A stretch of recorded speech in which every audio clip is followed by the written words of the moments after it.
Ma'am, so this my report is page 102 and 103.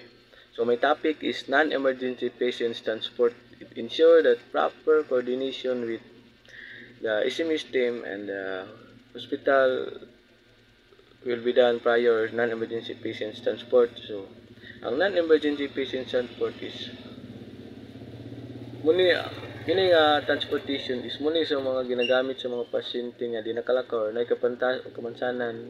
Muni silang pasyente na ngailangan or ngailangan sila og tabang nga nasa tabang nga mahatod og sa ospital. So it has response to crime scene. So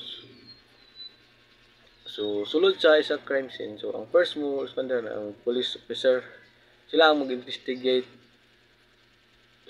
sa kuan sa like sila mag-investigate o mag-collect to evidence. So it has response to fire alarm. It provides guidelines to BFPs and responders when responding to fire incident. So ang response to fire alarms is muni siyang signal nga naay na, for example kanang naay sunog na itabo, muni yung signal nga para ang katong BFP nga para ma-inform sila. So kung sabot sa response fire alarm. So dili tas response to hazardous material.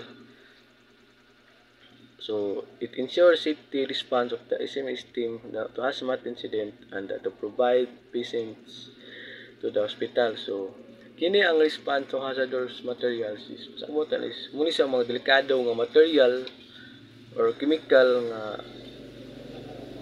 or igawa sa mga or likido sa mga delikadong muli siyang makadaot sa lawas. So dili tas response to mass casualty incident. So ang pasabot ani is muni siyang casualties muni siyang mga coordinated nga responder to respond to mass casualty incidents, provide uniform initial response to mass casualty incident. So data response to medical emergency. It provide hospital care to BAP personnel there depends and to the general public in case of medical emergency. So muni ang mga dali nga sila nga muni ang response medical emergency. Muni ang mga responder nga dali ra kay mo-action sa mga pasyente na nangayog tabang adala.